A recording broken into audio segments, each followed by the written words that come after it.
જો ભાઈ પેલો લંગડો લંગડો આવે છે, લાગે એને કોઈ બરાબર આલેલી છે આજે. ચાલ બોલાઈને પૂછીએ. હા બરાબર બોલાવો. ઓ ધવલ આયા. હા ભાઈ આવું. આ લોકો પૂછશે કે શું થયું, કને કદું થોડું બોલવું પડશે મારે. હા અને કોઈ માયરો હોય એવું લાગે છે. લંગડો લંગડો આવે. તને કેવું લાગે? સાચી વાત છે, એવું છે. પૂછ્યો ઉપર. અલા ધવલ તને શું થયું? લંગડો લંગડો ચાલે છે. ભાઈ જવા દે યાર, બાથરૂમમાં લપસી પડી ગયો. લપસીને તો પડ્યો નહીં હોય, નક્કી તને કોઈ માર્યો હોય ને એવું લાગે છે. ના યાર સાચી વાત છે, ખોટું થોડું હું બોલે યાર. સાચું પડી ગયું લપસી. ના હોય. ચાલ તારી મમ્મીને પૂછવા જઈએ અમે. ના યાર તમને હું કહી દઉં, ચલો ને બરોબર. અલા એક આંટી હતા, એમની છોકરી હતી, એમને મેં ખાલી 3 સ્ટુપિડ વર્ડ બોલ્યો ને એના માટે મને બહુ માર્યો યાર. કયા છે બોલ. અલા પણ એમાં મારી ભૂલ આવતી નહીં તો પણ મને વગર વાકે માર્યો. પણ તું બોલ તો ખરો, એ 3 શબ્દો કયા છે?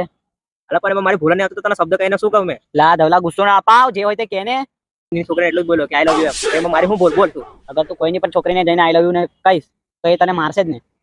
એમાં મારી ભૂલ જ કઈથી આવે એમ કહું તને. અબે સાલે કા ખોપડી તોડ સાલે કા.